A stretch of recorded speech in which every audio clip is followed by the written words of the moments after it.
Platão. As citações mais belas sobre o sexo e o casamento. Neste vídeo vamos não só apresentar citações de Platão sobre o tema em epígrafe, como também fazer alguns comentários sobre as mesmas. Comecemos por introduzir a primeira citação. Para Platão, o sexo é sempre algo que deve ser evitado, já que ao opor-se à liberdade, escraviza a alma do homem. Prova disso é o seguinte passo da República. Como andas, Sófocles, no que diz respeito ao amor? Ainda consegues unir-te a uma mulher? Por Zeus, meu amigo. Replicou. Sinto-me mais feliz do que nunca por lhe ter escapado, na medida em que o sexo é um amo delirante e selvagem. Pareceu-me nessa altura que Sófocles tinha falado com ponderação e hoje parece-me o mesmo. De facto, a velhice reserva-nos uma grande paz no que diz respeito ao furor com que o sexo exerce a sua influência em nós. Somos, nela, como que libertos de uma hoste de despotas loucos e cruéis. Ainda na República, Platão, seguindo esta linha de pensamento, identificará Eros, o amor sexual, com a forma mais baixa de governo, isto é, com a tirania e com o tirano. Vejamos o que nos diz. Qual é a forma de vida do tirano? Diz-me tu, que também o sabes. Se me o permites, direi que viverá rodeado de festas, orgias, festins, concubinas e todos os gozos dessa natureza, naqueles em que o tirano Eros habita, governando a sua alma. Como vês, sabes como vive o tirano.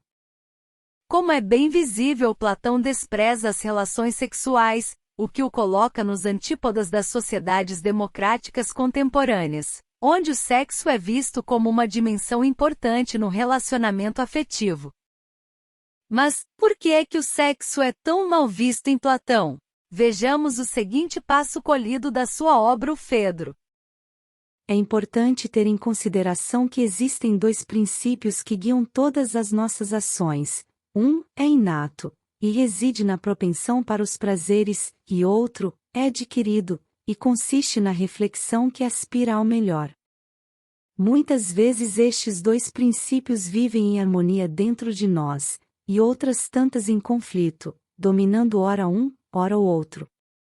Por isso, quando a reflexão exerce o seu poder em nós, ganha o nome de temperança, mas quando é o prazer a dominar, recebe o nome de libertinagem. Como vemos para Platão, há dois princípios em nós, a reflexão e a inclinação para os prazeres.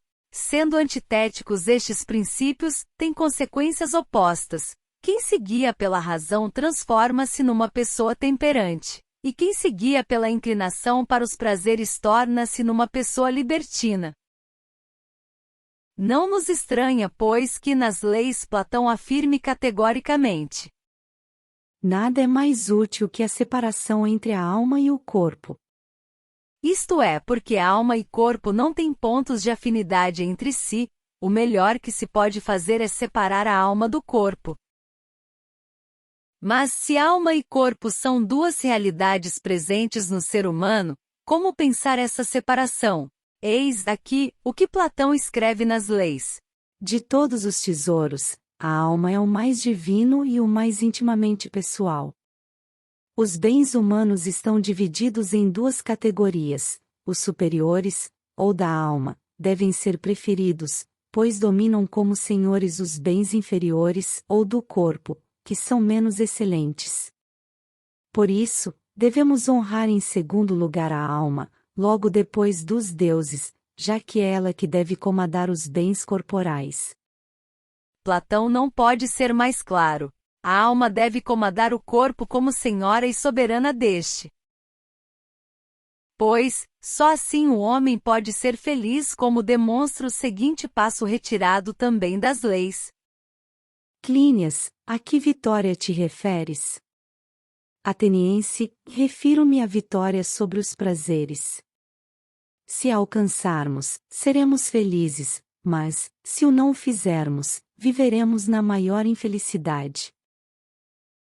Deixemos o sexo e vejamos, agora, como concebe Platão o casamento.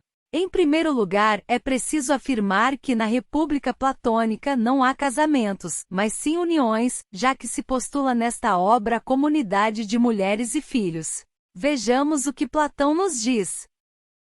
Ó Glaucon, concordamos, pois, que na cidade virtuosa haverá comunidade de mulheres, de filhos e de educação, assim como comunidade de atividades na guerra e na paz, e que os chefes no meio deles serão os que mais se destaquem na filosofia e na guerra. Concordamos, disse ele. Mas perguntemos se há só uniões e não casamentos, cada um poderá unir-se a quem quiser e quando quiser. Ante a pergunta, eis a resposta simplista de Platão. Tanto o sexo feminino como o masculino receberam o prazer sexual da natureza, na condição de copularem unicamente com a finalidade da procriação. É, por isso, que a cópula entre homens ou entre as mulheres é absolutamente contra a natureza e deve-se à falta de moderação nos prazeres. Como vemos, o sexo em Platão só serve para a procriação. A cidade perfeita em Platão é uma cidade racional, na qual se excluem todos os afetos, mormente os sexuais. No entanto, Platão vai ainda mais longe, referindo a idade em que a procriação de ocorrer. Vejamos o seguinte passo da República. Não dissemos que os filhos devem nascer de progenitores na flor da idade? Dissemos. E não te parece que a flor da idade reside nos 20 anos para a mulher e nos 30 para o homem? E quais são os períodos para cada um? Perguntou. A mulher deve gerar filhos entre os 20 e os 40 anos, e o homem, depois de ter ultrapassado a idade fogosa da vida até aos 55 anos. De facto, são nesses períodos que reside o máximo de capacidade física e intelectual de um e de outro. Ante esta concessão de procriação, uma pergunta imediatamente se levanta: e como se escolhem os progenitores? A resposta de Platão é a seguinte: devem realizar-se, assim me parece, sorteios enganosos, de tal forma que o homem inferior culpe, em cada união, a sorte, e não os chefes. Parece-me bem, assentiu ele.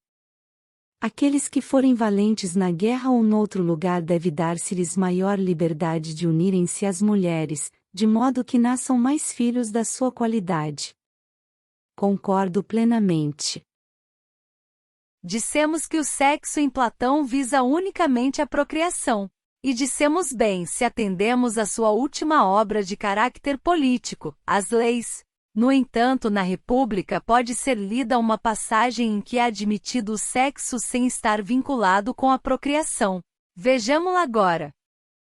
A meu juízo, quando os homens e as mulheres tiverem ultrapassado a idade ideal para a geração, devemos dar-lhes a liberdade de se unirem a quem for do seu agrado, com exceção de uma filha, neta ou avó para o caso dos varões, ou a um filho, pai ou outro parente em linha reta para o caso das mulheres. No entanto, estas uniões não podem ter por escopo a geração e, se caso esta ocorrer, o fruto das mesmas não deve ser criado. Porém, esta exceção deixa de sê-lo nas leis. A passagem que vamos ler agora é a mais representativa do pensamento do nosso filósofo. A nossa lei é esta: não devem ser os cidadãos da cidade ideal piores que os pássaros e outros animais, que, até ao momento em que começam a procriar, vivem na mais rígida abstinência. Todavia, uma vez chegado o tempo da procriação, formam pares segundo a inclinação natural, e depois da mesma vivem em plena concórdia e maior santidade. Por isso, afirmo que os nossos cidadãos devem tornar-se tão virtuosos como os animais. Pois bem, se na República Platônica não se pode falar de casamento, o mesmo não acontece na sua obra As Leis. Vejamos como concebe aí o casamento. Em qualquer momento, um indivíduo com 25 anos, que tenha encontrado alguém do seu agrado, poderá casar-se e ter filhos. deve casar-se antes de completar os 35 anos. A futura esposa deve formar com ele um casal harmônico com o fim estrito da procriação. A passagem não deixa lugar a dúvidas. Cada homem e mulher casa com a finalidade de ter filhos e não por um sentimento de partilha de ideais e afinidades. Mas Platão não se fica por aqui, vai mais longe, ao ponto de dizer que a união entre esposo e esposa não visa as suas necessidades, mas as da cidade, e que é de acordo com as necessidades da cidade que os esposos devem ser escolhidos. Vejamos as próprias palavras de Platão. Em cada casamento, cada um deverá escolher o que é melhor para a cidade e de modo nenhum seguir a sua inclinação. Desse modo, deve ser proibido que um rico se associe a outro rico, ou que um cidadão influente se una a outro influente. Devemos favorecer, pelo contrário, que os mais ágeis se unam em casamento aos mais lentos e que os mais lentos aos mais ágeis.